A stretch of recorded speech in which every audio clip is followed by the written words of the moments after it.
So it's the end of the first year. We're just about to start 1915, the winter term, which potentially only has two impulses. So what are the major things that have happened? Well, the first thing is that I've mislaid my tweezers, so I had to pick up these things. They were part of a toy of my boys. We'll see how that works out. But anyway, that doesn't concern you. Other major happenings are that I played out the naval combat. Essentially, what we have is we now have Central Powers German ships in the commerce raiding display, which means that they were able actually to take some to take some Entente merchant shipping hits down. And that, as that goes down, that could use this track here. The lower that goes down, you roll a die, and there's a chance of getting morale losses against the Entente. Worth mentioning where they are. They're on 66 morale, which is in the average rather than high range. And the Central Powers are there, still in the high morale range. Air Doctrine, the Entente, because it's been pointed out to me how to pronounce it correctly now by a friendly chap from Board Game Geek. The Entente have got Air Doctrine level of 2. I can't remember what that means, but I think it's one more thing they can do. Normally they can just reconnoitre, so look under a stack. So there's lots more units have come on into play on the off-map. And looking at the naval rules, I noticed I have to keep lots of transports off-map so that these industrial centres in India and Africa and so forth and Canada actually have a line of communications into Europe, which is unfortunate because we're hoping to use those transports to transport cores from the off-map display. Now some were able to get across, but we had to bring transports back in the last impulse to ensure that supply was there. So the naval game is quite interesting. It's essentially it's very bloody. What we did was that the Central Powers sent off raiders there. Then they also, the Austro-Hungarians sent a fleet and attacked the British fleet in Alexandria. Now I think they only took out one escort, I think, at no loss themselves, but that alarmed the Entente, and so they sent three fleets, one from the Ottomans, one French and one British to counter that. And in a sort of mighty naval clash, the French actually lost the whole fleet of 4 or 5 boats. So that shows that the naval combat is very risky. It can be quite deadly. The Germans have kept 2 of their fleets there behind the Kiel Canal, so they're protected by the Denmark Straits, which are unpassable.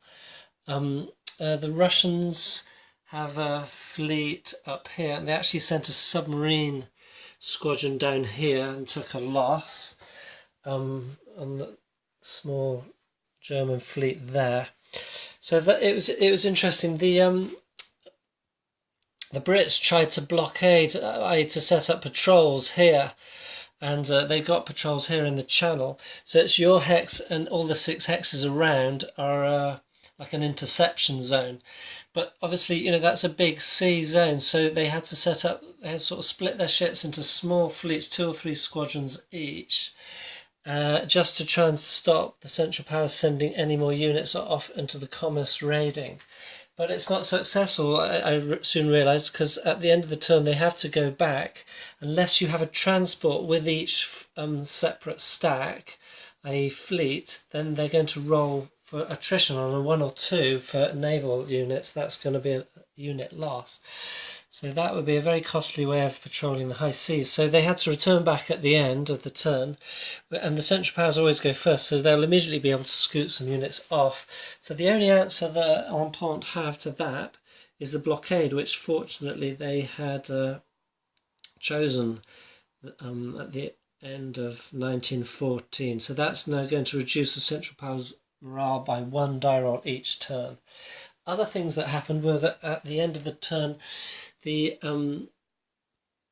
Central Power spent 5 morale to buy 5 more agents because they proved very effective. They landed a devastation mark on Moscow, and I think they dropped the Entente morale a little bit as well. And so, seeing the effectiveness of that, the Entente felt they had to spend some of their precious morale to get some more agents of their own into the field.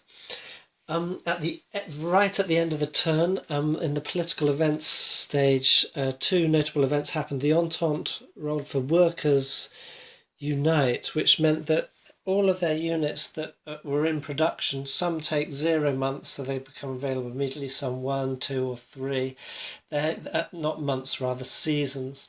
So everything went forward a season, which means they've got quite a lot. Some of those are Central Powers, but they've got quite a lot of reinforcements coming in at the end of winter 1915, quicker than they might have done. On the other hand, the Central Powers rolled an epidemic. It can only happen once in the game, and it actually affects both sides. So next season, no one can play any campaign cards. So there will only be 1 impulse, and also each side lost 1d6 units. That was actually only 2 for the Central Powers and 5 for the Entente, so that was quite costly. They ended up sacrificing a lot of cavalry and 1 reserve corps in India. Okay, so that's what happened around there. Then the other notable things, the Ottoman Empire came into the war on the Central Powers side, and they promptly sent down some units to threaten. Well, they've actually entered Egypt and threatening British possessions there. So the Brits sent extra corps down because we know that the Western Front, that you can see detail up there, is very quiet. So British expeditionary forces went to Egypt. So they've got a nice army building up there. But interesting things to note, and something to note globally, is that everyone's entrenched now, because entrenchment is now possible actually in the autumn turn of 1914. And so everyone is ending their season entrenched. Trench warfare has occurred. Even here in the Middle East. So you can see the combat factors only for defence are very high. And interestingly enough, the the Ottoman Empire, they're exceedingly good entrenched. They have, for example, a 9.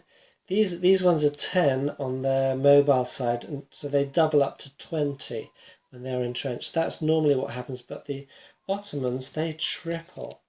So they're going to be extra good on defence, which is really interesting to note, but obviously not so good on offence. So it's going to be hard if the Brits are going to have to do a warfare of manoeuvre, which is going to entail tricky supply lines if they're going to enter the Ottoman Empire. Otherwise, of course, there's always Gallipoli to head for. They did look, the Entente looked at a chance of perhaps doing an amphibious invasion here, but because each port is considered to have a 5 strength, so a normal 10 strength, which is a 2 division corps, is going to be on a 2-to-1, and then it goes down. You have 2 left shifts if you're up doing an amphibious invasion. You can only have 1 unit doing it. You can't have a stack, so it's a very risky affair. Now that's going to be more possible now because starting now we can have we can begin 3 division brigades, 3 division corps. Oops, you can maybe just see that. And in the next year we'll actually be able to have 4 division corps. So that means that each counter can have a higher strength. That will come into effect in the reorganisation phase at the beginning of the turn. So essentially what that means is that so I've got 3 stacks, 3 units of 2 divisions. I can break that down to 2 units of 3 divisions and then put another unit in there and then send one of those over. So we're going to see some amphibious invasions, I suspect, in this year.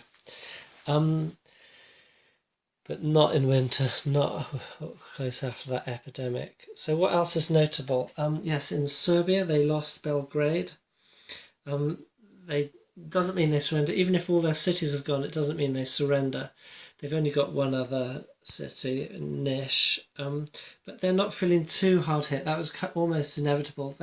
They've got forces they're hoping to manoeuvre around the Ottomans, threaten their supply and sort of force them to withdraw that way rather than frontal assaults. They've also got the rough terrain they can kind of hide in, which will make them harder to deal with. In fact, I've forgotten to entrench these units, so I should do that in a second. On the Western Front, the Austro-Hungarians were hit hard by the Russians, who are threatening one of their oil fields there. Now, the Central Powers have 3 oil fields in Austria-Hungary. There's none in the Ottoman Empire. They need to keep those, or else they won't be able to build tanks and even transports, I think, or some other naval units, battleships and things like that. But mainly that they're going to want them for tanks for these shock effects, because what with this entrenchment now, everything's going to bog down somewhat. We're going to find we're having shifting between fronts, trying to amass huge forces in one point, and then desperately trying to push through there. Because you're going to have to mass a lot of troops against a single hex to have any effect when they're so well entrenched. If you think that every count has double its defense than when it's entrenched, so for every 3 Russians you're going to need at least 6 Germans, although there is a slight disparity in their combat factors. It's not enough to affect that odds directly. So the Central Powers gained up here, so the Russians holding a sort of fairly thin cordon here. This one's at threat of being cut off, and they might have to pull out of the fortress there. But really the Germans want the industrial centres here. They've taken that one, they want the one here and the one here. They really need to take that out to weaken the Russians more before they can strike for Petrograd, which they want to take to enable revolution, to occasion surrender of the Russian Empire. So Italy's going to join the war in spring, which will create more bothers for the Central Powers, because the Austro-Hungarians are weak. They lost a lot of forces. In fact, I'd taken, and that was really how the Entente went down. Their morale went down so low, and the Central Powers, they each lost about 13 points. That's 11 or 13 units, counting the big naval battles that happened. But the Austro-Hungarians lost quite a few on the Eastern Front, so did the Russians. But the Russians have got more manpower. They do have a whole load of reinforcements coming in here in the next year. But they're struggling with industrially wise, so they can't mobilise that many beyond those reinforcements. They're already sort of slated. They are moving some units over from Siberia that will be able to come in on the Eastern Front. So stalemate here. We're not thinking to go through Belgium. We don't want to attack that neutral city. Again, possibility of amphibious invasions here to create that second front for Germany. But Italy's going to give some of that anyway. We'll see how Austro-Hungary copes with that. Of course, the Germans could send some troops to aid the Austro-Hungarians there. So I think that's everything that is of note.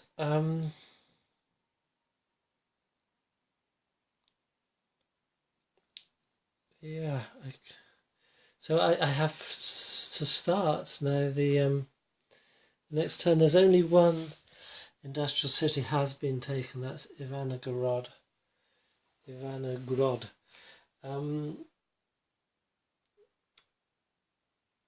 We'll have to see. So I will choose the cards. You can see the navies set up here. They have stacks, these fog of war stacks, to give the impression that each stack is 10 counters high. You're allowed 10 maximums per hex, so that 10 per port or C hex. So the idea is that either side doesn't really know what each side has in their fleets. There's the Russians. It's going to be interesting. It is interesting what to do with the navies, because most of the time you want to use them to keep supply lines open, and you can attack in fleets in harbours, but you really want to attack a much relatively weaker fleet than you are, because it's that bloody process. The point is that you use a naval contact table, and you either have no contact, or the defender gets to go first, or there's mutual contact and you roll simultaneously, or on a very good contact the attacker could roll first. Then what you do is you roll on here, and this is the kind of offensive points, and then this is the number of target protection factors eliminated. So if we look at some of the fleets, the protection factor is the last number. So if, say, you had 6 protection factors be eliminated, you can see that would immediately eliminate a battle cruiser squadron and a carrier squadron straight away.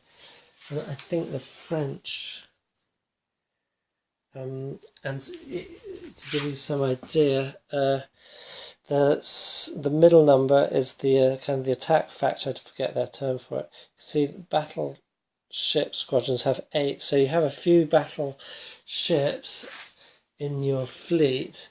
That can bring you up to the 31 to 50 column, and I think we got a roll of 12 against the French fleet. So they lost 12 protection factors, which was I don't think they had a battleship in it, because the first number is the contact number, and the higher that is, the better it is for contact. So battleships are slow. They don't have high contact number, and they wanted a good chance of contact, so they sent in escorts and cruisers and lost a lot of them. They found what they wanted and took a heavy blow. Here's the commerce rating table, so you can see that the total combat strength in there is, what's that, 6, 7, 8. They've got a transport to keep them supplied. So they're rolling on this column, and that is the number of intended merchant shipping factors that are lost. And you could lose one of your boats. But so the Germans are going to be aiming to get more ships in there, and causing this kind of morale loss each season, and that is going to be heavy. And I don't see that there's a way to increase morale except when nations come onto your side. So on the morale chart, yes, that's if you gain objectives. So the Entente are going to have to gain some objectives to bring their morale up. Of course, that's how they're going to do it. And then also, if you encourage a country to join your alliance, so when the United States come in, they're going to go up by 20. Oh, I haven't added the 15 for the Ottoman Empire, and they'll get 15 for Italy, so that's good. Okay, so that will keep the Entente from going down onto the ropes too quickly, but it does bring the Central Powers up to 98. They're sitting very pretty at the moment. So that is the world situation in a storm of steel at the end of the first 2 turns, which is the end of the first year, 1914.